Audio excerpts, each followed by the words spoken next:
commencer, Marie-Amélie Duteuil, qui va nous présenter une façon générique et historique de l'OTAN. Marie-Amélie. Bonjour à tous. Donc l'OTAN, comme on le sait, est né au moment de la guerre froide. Mais c'est vrai que dans le souvenir de la plupart des gens, voilà, on a l'opposition, l'OTAN pour le camp occidental, le pacte de Varsovie pour le camp de l'Est. Et finalement, on oublie parfois la chronologie. Donc je pense que ce qui est important à rappeler, c'est que l'OTAN, en fait, est le premier. Ce n'est pas l'OTAN qui est créé en réaction au pacte de Varsovie et les États-Unis et les pays européens inquiets qui décident de s'allier. Ce sont d'abord les États-Unis qui décident de donner une forme à l'alliance militaire issue de la Seconde Guerre mondiale avec les pays occidentaux. Et en réaction, en réalité, et en réaction à l'adhésion de l'Allemagne de l'Ouest, la RFA, à l'OTAN, Moscou fait signer le pacte de Varsovie pour organiser de son côté sa propre alliance.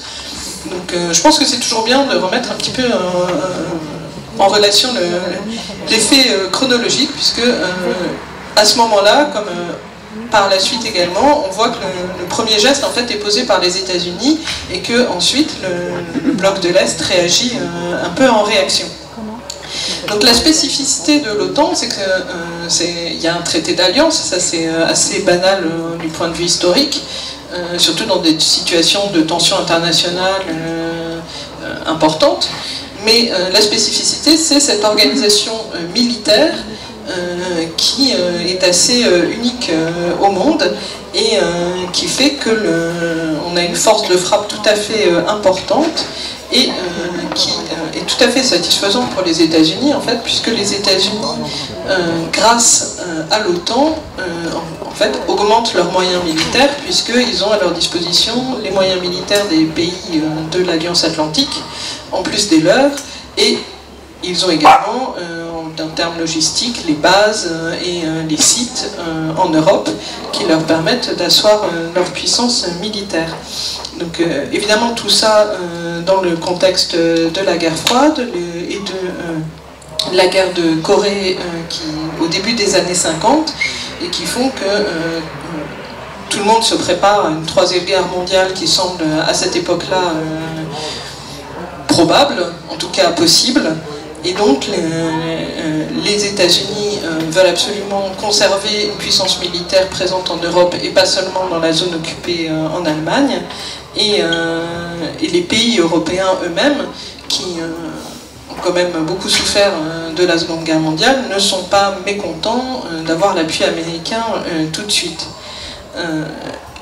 D'un autre côté, au début des années 50, on a des projets de défense européenne, la fameuse CED, qui est finalement rejetée par les parlementaires français, ce qui explique l'adhésion de la RFA, et donc en réaction le pacte de Varsovie, puisque en fait, pendant longtemps, il y a cette hésitation, est-ce qu'on fait une défense européenne, est-ce qu'on fait une défense atlantique, et globalement, à chaque fois, c'est l'appui américain qui l'emporte, notamment parce que les Américains sont capables de faire un lobbying tout à fait important, et d'autre part parce que la défense européenne sans les États-Unis, de toute façon, ça pose déjà un certain nombre de problèmes. Ce n'est pas à vous que je vais dire que ce n'est pas forcément la solution que nous prenons non plus.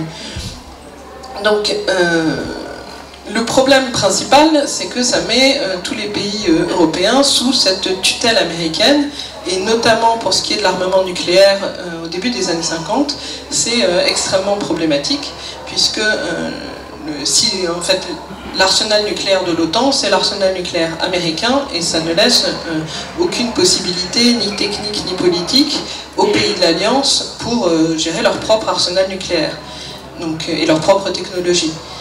Dans ces conditions, le Royaume-Uni, qui pourtant est un franc partisan de l'Alliance Atlantique, et l'a toujours été et l'est encore de manière extrêmement forte, néanmoins le Royaume-Uni a un minimum conscience de ses propres intérêts, et donc du point de vue nucléaire préfère avoir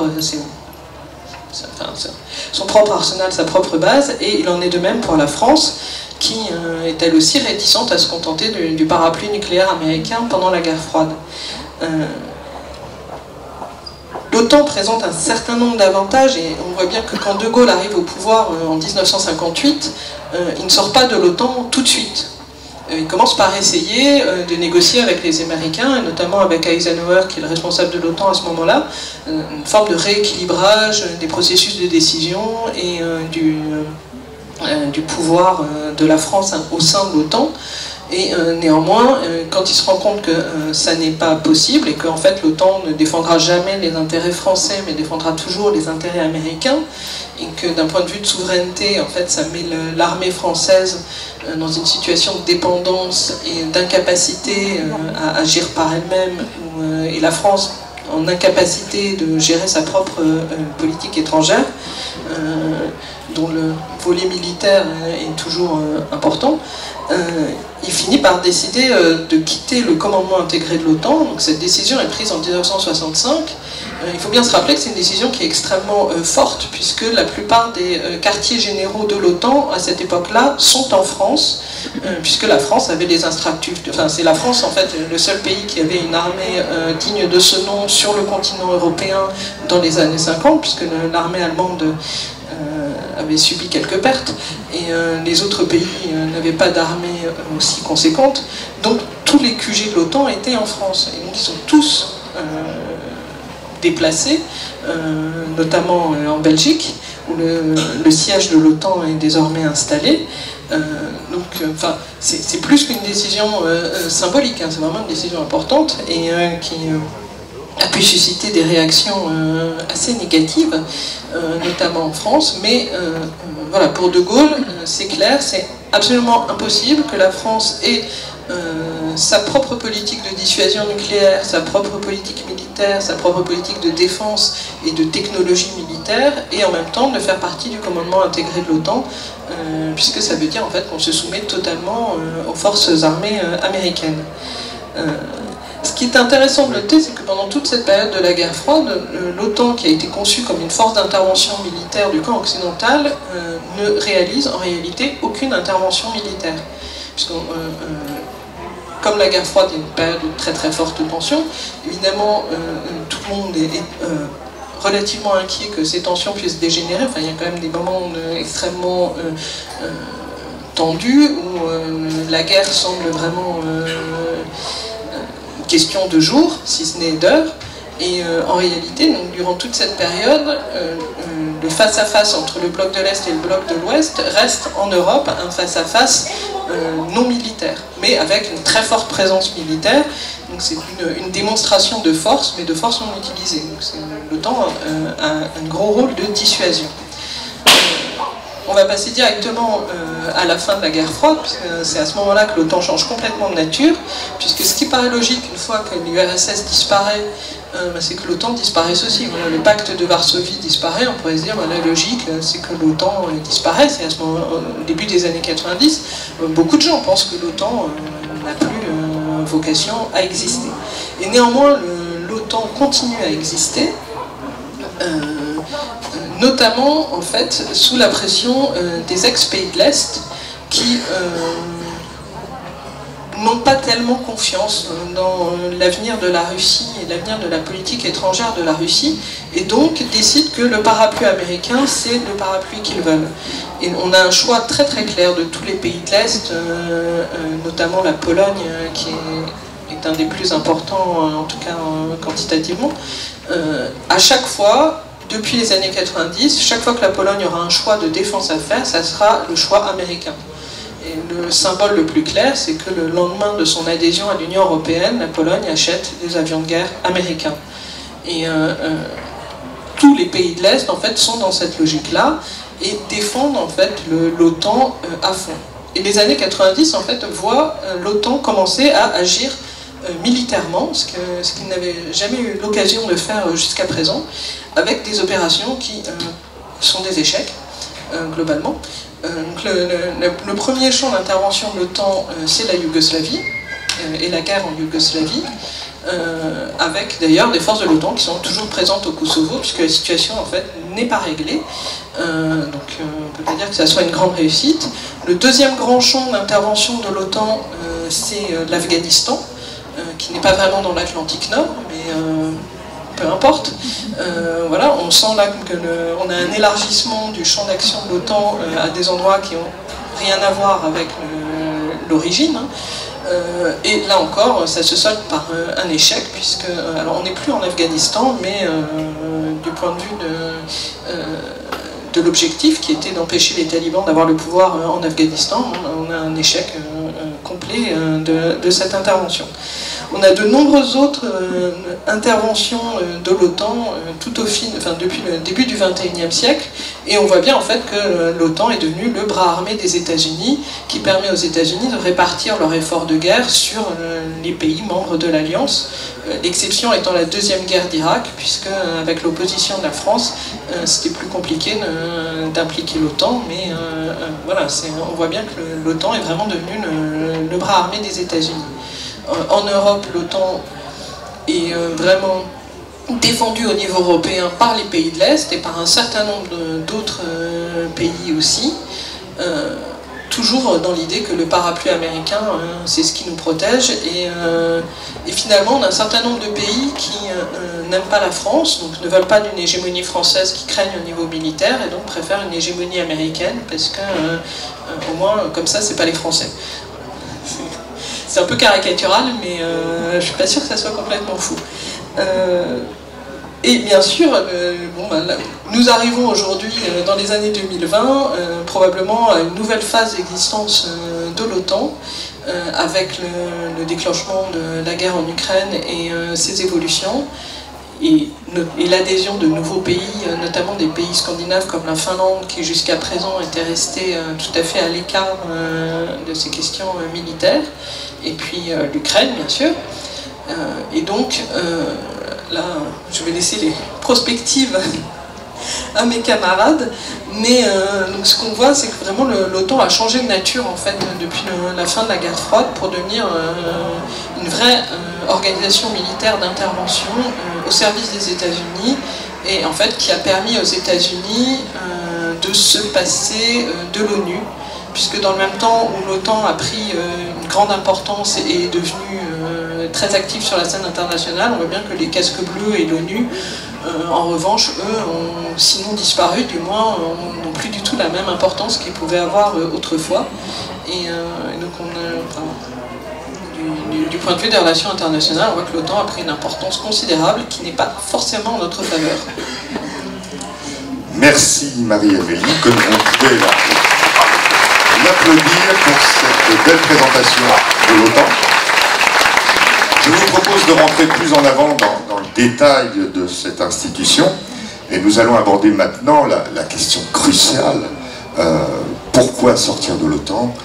Comment crédibiliser cette hypothèse? Ou formuler autrement, devons-nous rester à la table des convives pour festoyer, sachant que les États-Unis ne laisseront que les restes? Ou tout au contraire, sortir de cette table pour nous consacrer à notre propre rôle? Geoffrey. Merci, merci beaucoup Marie-Amélie. Effectivement, ce que tu as bien montré sur la fin de ta démonstration, c'est que l'OTAN, d'alliance défensive, est devenue en réalité une alliance offensive. Et c'est une raison supplémentaire de la quitter, car avec une politique ouvertement belliciste qui vise à engager maintenant des opérations militaires et plus simplement à adopter une posture de défense, on se retrouve déjà malgré nous engagés dans des conflits qui ne sont pas les nôtres. On le voit, les théâtres d'opérations sur lesquels intervient l'OTAN dépassent très largement l'Europe,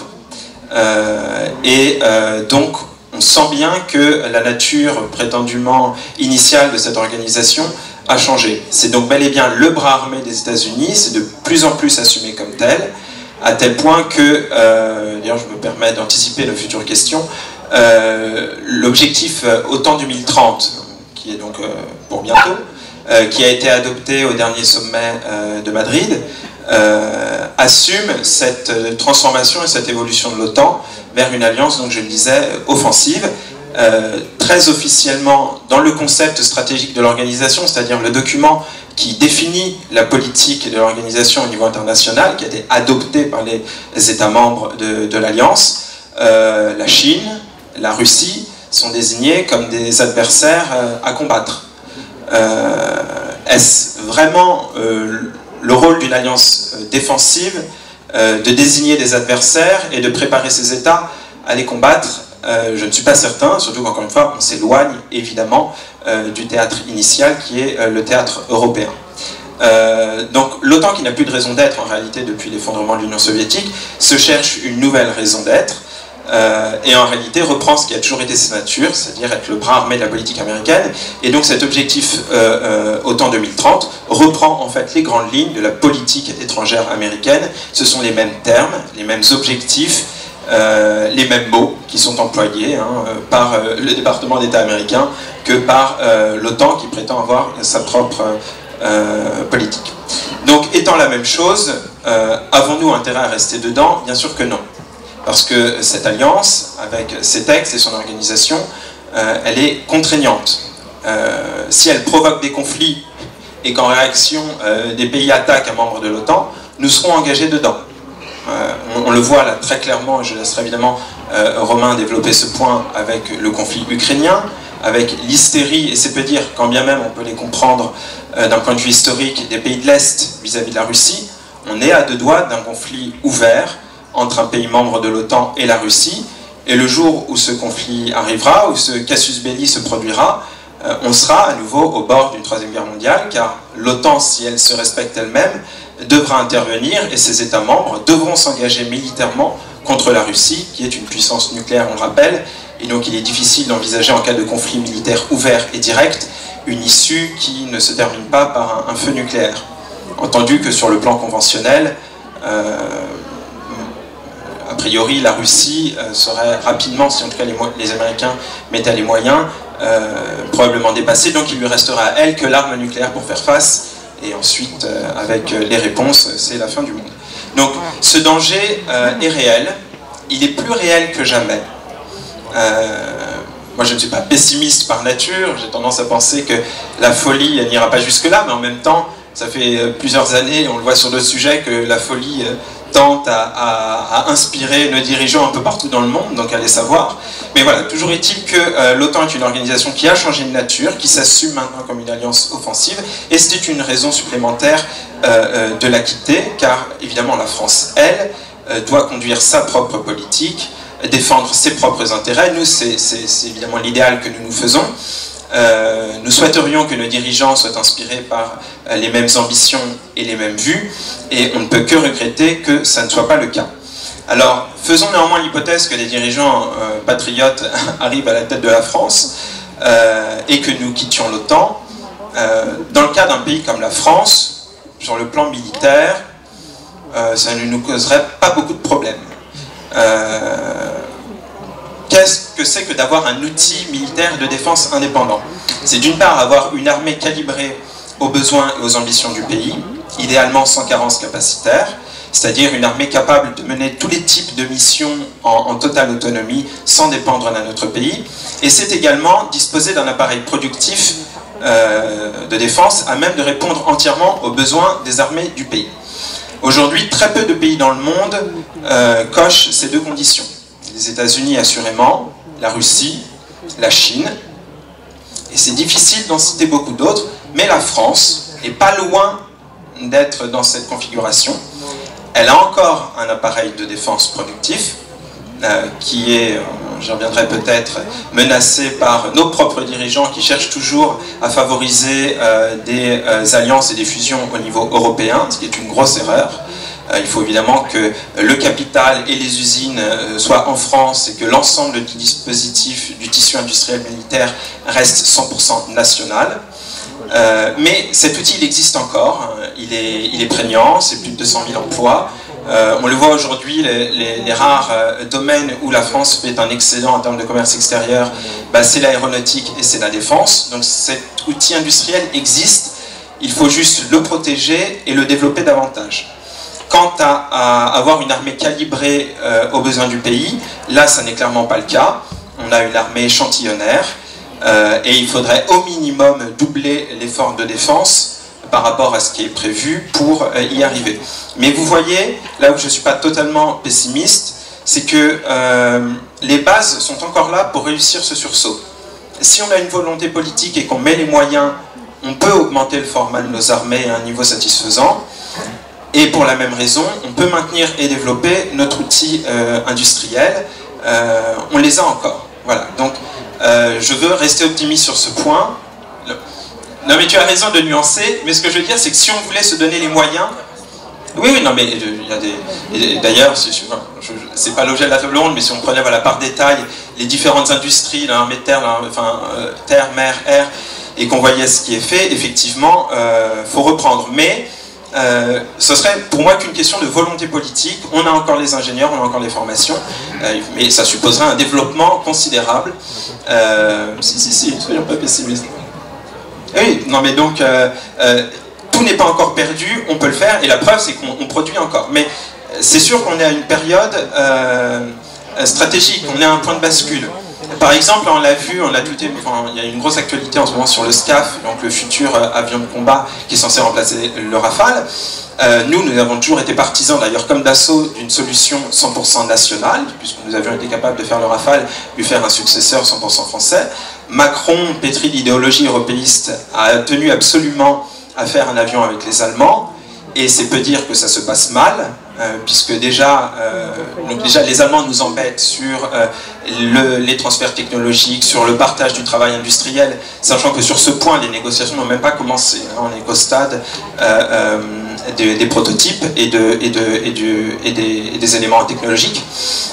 Et on vient d'apprendre dernièrement que les Allemands, à qui on avait délégué le développement de l'intelligence artificielle à bord de l'avion, ont désigné un industriel américain, IBM, pour travailler à ce développement technologique, ce qui évidemment nous ne peut pas nous convenir, ce qui fait entrer le loup dans la bergerie, et ce qui montre là, illustre une fois encore que quand on cherche à faire quelque chose en européen, ça finit en américain. Donc c'est une nouvelle illustration.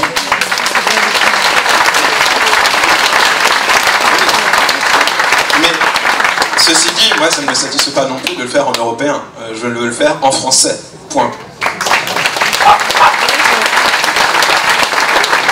Donc, digression à part sur le SCAF, mais qui montre bien qu'on est... Voilà, c'est maintenant, quand on décide de lancer les grands projets d'armement, surtout un avion de combat qui est quand même quelque chose de considérable, c'est pour les 30 prochaines années, voire les 50 prochaines années, c'est maintenant qu'il faut faire le choix. On ne pourra pas se retourner. On aura encore l'occasion de se retourner, je crois vraiment, tant que la phase industrielle n'est pas lancée, on peut encore se retourner, je pense, et faire un avion 100% français. Le jour où la phase industrielle sera lancée, ça sera trop tard. Donc nous verrons bien ce qui se passera, nous verrons bien si les Français prennent conscience des enjeux stratégiques qui les concernent et mettent des dirigeants soucieux de défendre leurs intérêts au pouvoir. Autrement, c'est sûr que ça risque d'être un petit peu difficile. Pour revenir à notre appartenance à l'OTAN et les raisons pour lesquelles il faut en sortir, Marie-Amélie l'a bien dessiné, c'est une alliance militaire et politique. C'est si on veut une politique étrangère indépendance, il faut un outil de défense indépendant, ça c'est évident. Mais si vous êtes dans l'OTAN, vous êtes vu par le reste du monde comme un supplétif des États-Unis. Et c'est le cas. De toute façon, on ne peut pas être dans l'OTAN et dire non, non, mais nous avons notre propre politique, nos propres intérêts. Ben non. Si vous êtes dans l'OTAN, que vous vous retrouvez à adopter les mêmes positions que vos alliés, en l'espèce des Américains, sur à peu près tous les sujets de politique étrangère, ben vous n'êtes pas indépendant. Donc, quand on a une vision d'indépendance, on est obligé, de toute façon, de sortir des instances supranationales. C'est pour ça que les patriotes, lorsqu'ils prônent la sortie de l'Union européenne, Florian naturellement ajoute et la sortie de l'OTAN et la sortie de la SEDH, c'est-à-dire de toutes les instances qui contraignent notre politique en tout domaine. Donc l'OTAN nous contraint en matière de politique étrangère et de défense, les autres organisations dans tout le reste. Et donc l'OTAN comme le reste, il faut l'écouter d'abord lorsqu'on a un idéal d'indépendance pour pouvoir défendre sa propre voix. C'est une évidence. D'autant que l'OTAN ne nous apporte rien. Et non seulement ne nous apporte rien, mais nous pousse même à une certaine paresse. L'OTAN, notamment, engage ses États membres à faire un effort de défense minimum de 2%. On pourrait croire que c'est une bonne chose. Bon, d'une part, c'est un effort qui est demandé uniquement pour pouvoir acheter du matériel américain. Donc en fait, c'est juste pour se dégager un marché pour l'industrie de défense américaine. Mais en fait, les États européens, ça les pousse surtout à une certaine paresse. Donc ils s'autorisent, peu importe, d'ailleurs très peu atteignent l'objectif de 2% du PIB en matière de défense, mais ensuite ils s'autorisent à avoir, et c'est le cas de la France aussi, un certain nombre de carences capacitaires. Notamment la France a, parce qu'elle ne fait pas les efforts financiers, un peu renoncé à avoir ce qu'il lui fallait en matière de transport stratégique, en matière de ravitaillement, en matière même de renseignement. On a pris conscience de notre retard, donc on essaye là de le rattraper un petit peu. Et pourquoi est-ce qu'on a laissé ces carences se développer? Parce qu'on se reposait un peu sur l'OTAN. On disait, bon, de toute façon, si on a besoin de transport, on demandera aux Américains. Si on a besoin de munitions, on fera la même chose. Ce qui est un très mauvais calcul, puisque en fait, les Américains ne répondent pas toujours présents. Mais en tout cas, c'est la situation qu'on a laissé perdurer. Donc, ça pousse les États à une certaine paresse, et la France ne fait pas exception. Le seul avantage, si on essaie d'être objectif, le seul avantage de l'appartenance à l'OTAN, je dirais que ce serait un avantage opérationnel, parce que l'OTAN a mis en place des structures qui facilitent les opérations militaires entre alliés. Mais, lorsque l'on projette d'avoir un outil de défense pleinement indépendant, donc avec un outil sans carence capacitaire, cette dimension des opérations entre alliés, par nature, n'est pas essentielle, puisque on est censé se mettre en situation d'assumer nous-mêmes nos besoins et de remplir nous-mêmes les missions qui nous intéressent. Et si toutefois on devait également mettre en place des opérations entre alliés, on peut le faire. C'est pas un avantage à ce point insurmontable.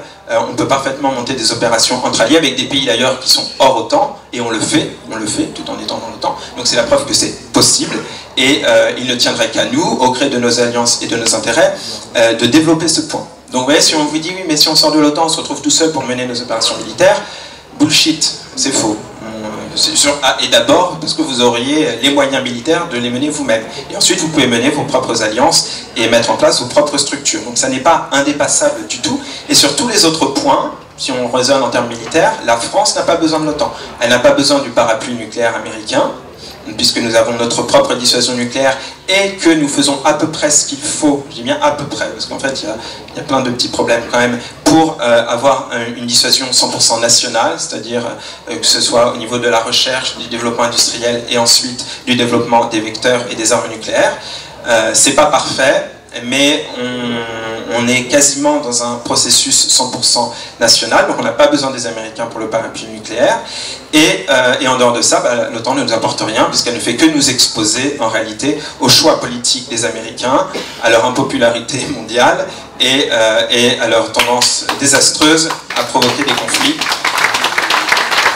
Donc aussi bien pour des raisons politiques, d'abord politiques en réalité, mais même secondairement militaires, on n'a aucun intérêt à y rester, et on a tout intérêt à en sortir. C'est comme pour le Frexit, il faut retrouver les outils de notre liberté et retrouver aux yeux du monde cette indépendance. Je veux dire, on n'est jamais puissant que par rapport aux autres, hein, c'est des données très relatives, et c'est la même chose pour l'indépendance. On est indépendant si par rapport aux autres on est indépendant, et si les autres nous voient comme tels. Donc, sortie de l'OTAN, sortie de l'Union Européenne, évidemment, même combat.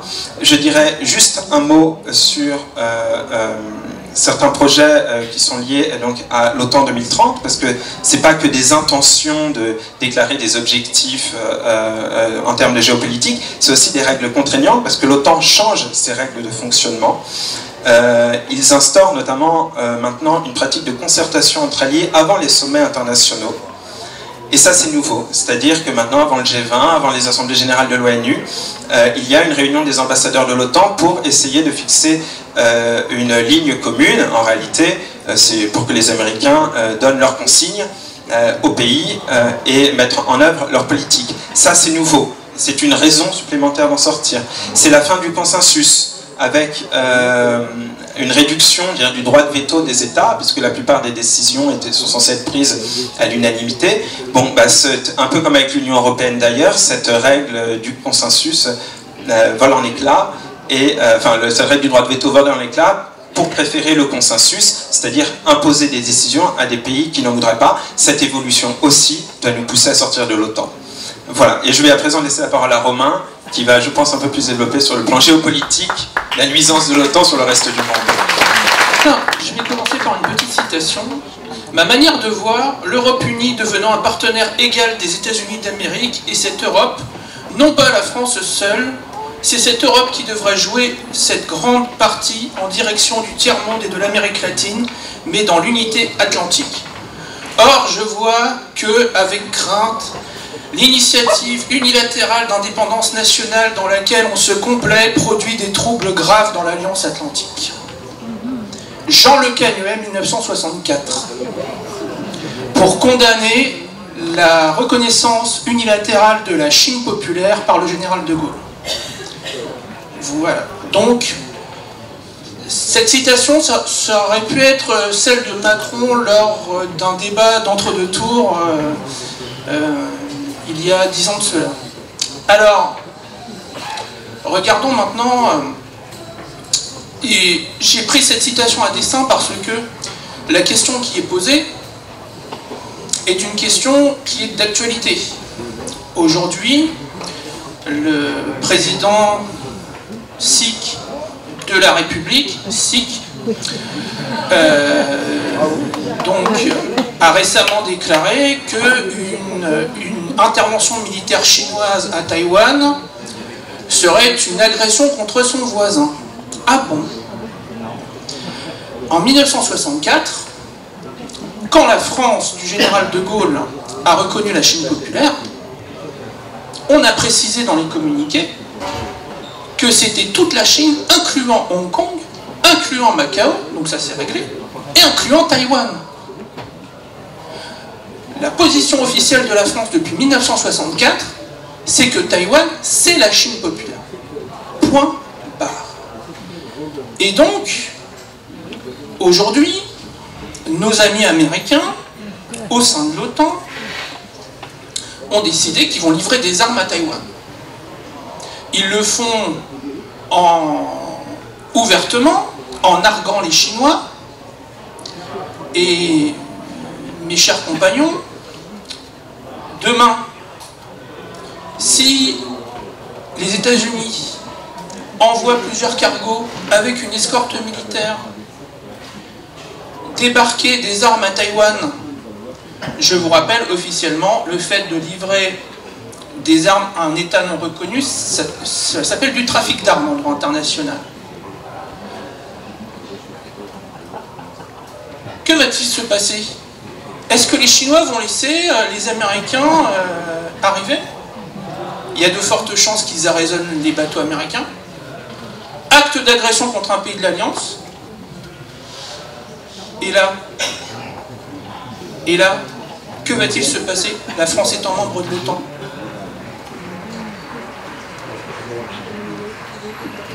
Nous serions contraints de devenir un co-belligérant dans un conflit, dans une guerre qui n'est pas la nôtre. Je vous rappelle que ça a été la grande question lors de la guerre du Vietnam. Au sein de la politique française, les anti-gaullistes reprochaient au général que nous n'intervenions pas aux côtés de nos amis américains au Vietnam. Qui avait raison? Les va-t-en-guerre du parti, de la SFIO de l'époque, les Jean Le Canuet, qui voulaient que effectivement nous livrions des armes au Sud-Vietnam, que nous envoyions des conseillers militaires aux côtés des Américains, ou le général de Gaulle qui a dit dans son discours de Phnom Penh, cette guerre n'est pas la nôtre. Nous n'avons pas à nous en mêler parce que en Asie, ce n'est pas à une puissance d'outre-Atlantique de venir régenter les rapports entre les peuples. Moi, personnellement, je suis plutôt de la position du général de Gaulle. Et je pense que ça a été la position la plus sage, étant donné que la France a terminé dans ce conflit. Rappelons-nous, la guerre du Vietnam s'est terminée par les accords de Paris. C'est-à-dire que c'est à Paris qu'on a négocié la paix entre les belligérants. C'est à Paris qu'on a discuté. Et si on avait été du côté de nos grands alliés américains, défenseurs de la démocratie, des droits de l'homme, patin couffin, ça ne se serait pas négocié à Paris, et la guerre peut-être aurait continué encore plusieurs années, parce que la puissance française était respectée. Je vous rappelle que, pareil, ce camp belliciste pro-américain à l'époque demandait que nous rompions nos relations diplomatiques avec le Vietnam du Nord, que nous fermions l'ambassade à Hanoï, qu'est-ce qui se serait passé? La France est restée dans cet affrontement une puissance de paix, une puissance qui a permis que l'on négocie une fin de conflit honorable. Aujourd'hui en Ukraine, quelle est la politique que nous faisons? Eh bien, en tant qu'allié de l'OTAN, mais vous savez, l'OTAN, ce n'est pas qu'une organisation, ce n'est pas que des liens juridiques que nous ont rappelé nos brillants camarades qui se sont exprimés, c'est aussi une dépendance politique, un état d'esprit.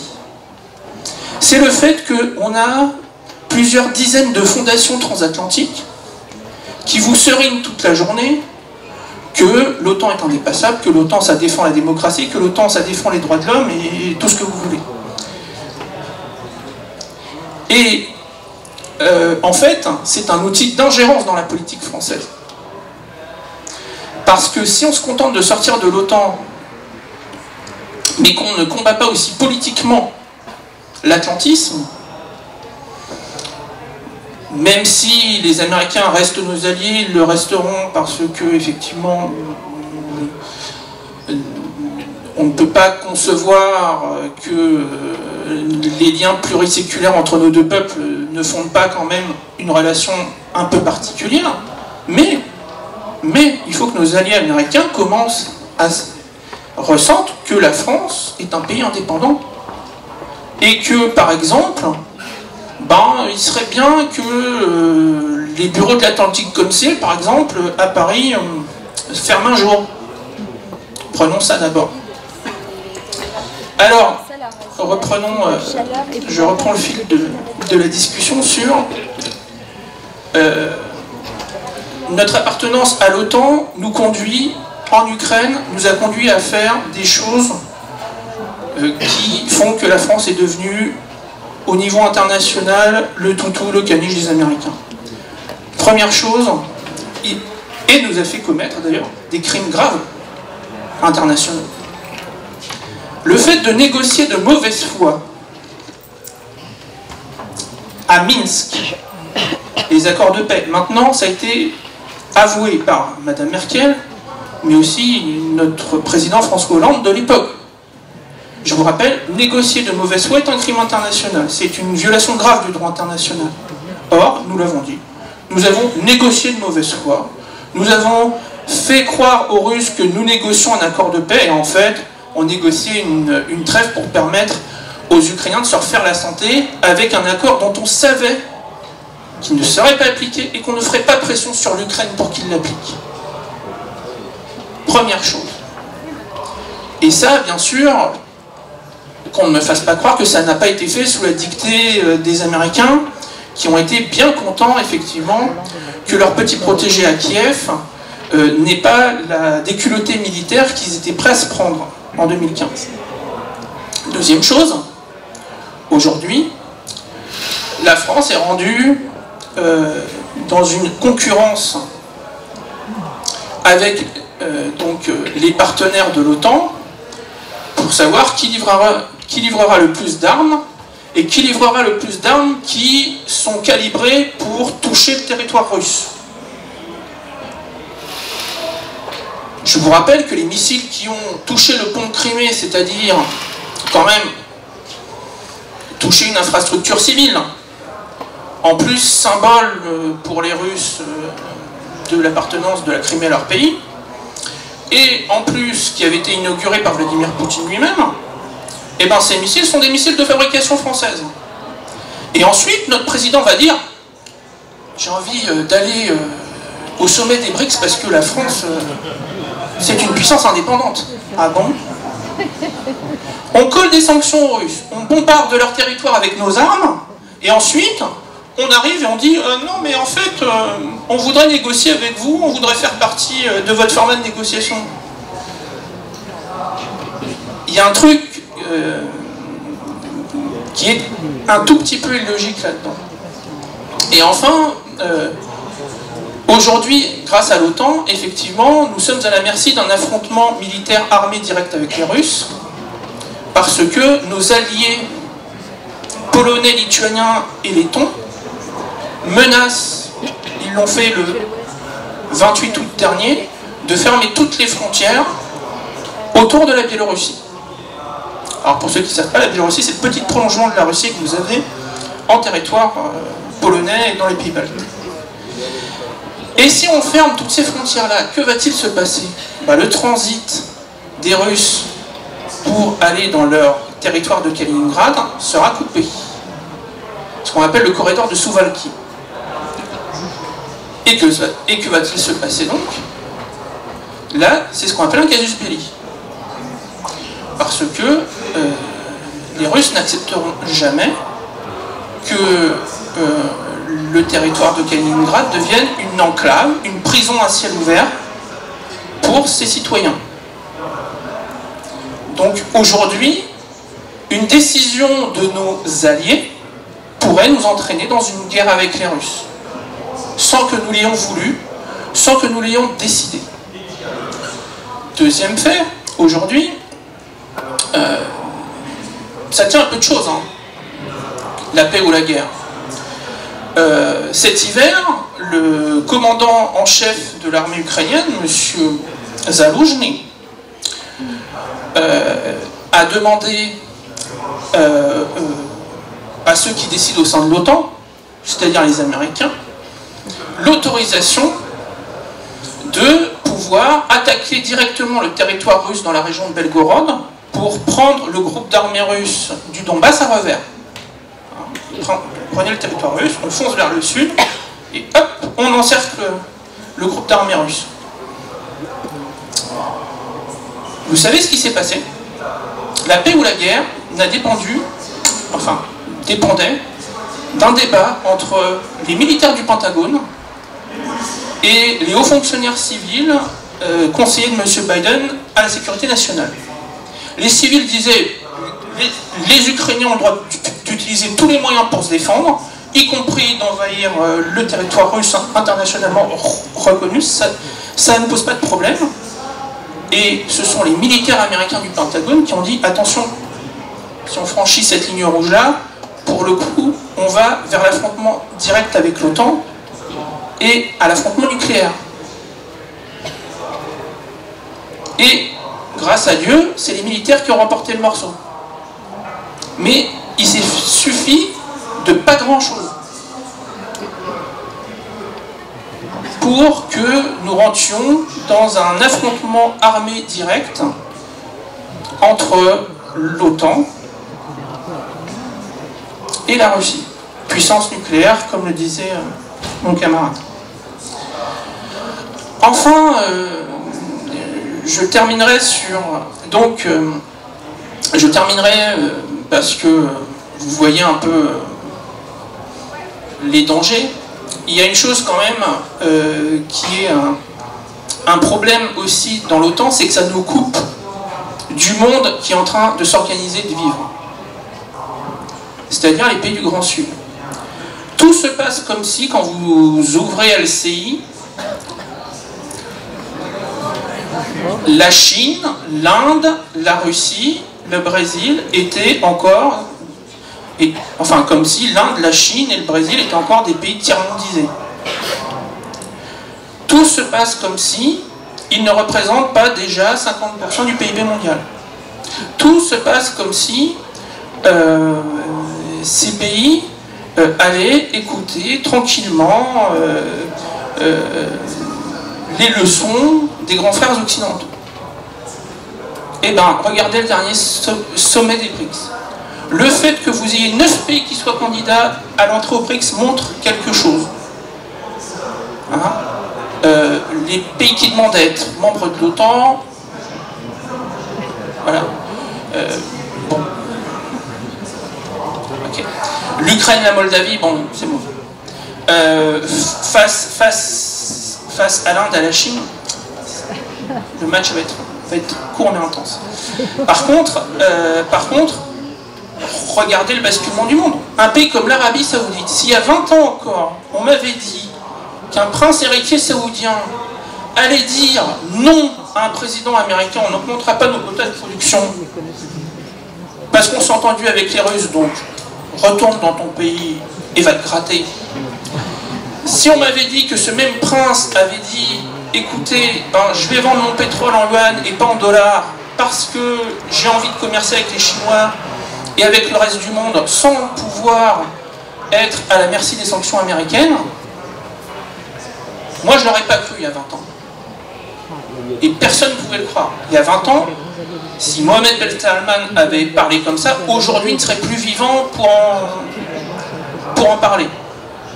Mohamed Ben Salman peut faire cette politique, il peut le faire ouvertement, et les Américains n'ont qu'à acquiescer. Ils ne peuvent plus imposer à un pays qu'ils considéraient auparavant comme un supplétif d'être à leurs bottes. Les seuls qui restent à leurs bottes, ce sont nous les Européens, les Français en particulier. Alors, et parce que nous avons décidé de lier notre sort au leur. Nous avons décidé que nous étions dans le camp de la démocratie, des droits de l'homme, des bons sentiments, des valeurs et tout ce que vous voulez. Et on a décidé de rompre avec notre tradition. Le général de Gaulle avait cette phrase qui était pleine de bon sens. Il disait « La France reconnaît un État par un gouvernement ». Regardez ce qui se passe au Niger. Au Niger, on a dit « On reconnaît un gouvernement par un État. Vous pouvez expulser notre ambassadeur. Toutes vos décisions, on considère que vous n'êtes pas le gouvernement qui exerce la souveraineté. » Quoi qu'on pense de ce coup d'État, là n'est pas la question. Là n'est pas la question. Alors, je terminerai par une petite citation aussi, j'aime bien faire ça, de René Capitan, qui lors du débat justement sur la sortie de la France de l'OTAN avait dit « Plusieurs conceptions de la diplomatie française s'affrontent. Donc, dans le débat, vous devez choisir entre la tradition de Vichy, qui a accepté le protectorat de l'Allemagne victorieuse, tout en se réservant de le changer contre celui de l'Amérique si les hasards de la guerre renversaient la situation. La tradition des Français qui, tout en voulant continuer la lutte, choisissent de se mettre au service du gouvernement américain plutôt que de venir aux côtés du général de Gaulle maintenir la France dans la liberté. La tradition diplomatique de la 4ème République qui a été constamment à la remorque de l'étranger et nous a conduit à une nouvelle catastrophe. Vous devez choisir une autre position. Vous devrez vous rattacher à une autre tradition, celle du gaullisme, qui aujourd'hui comme hier défend l'indépendance nationale et refuse pour cette raison de laisser la France se soumettre au protectorat étranger qui découle du mécanisme d'intégration militaire de l'OTAN. Tout était dit. Il y a deux choix, Vichy ou Londres. J'ai choisi.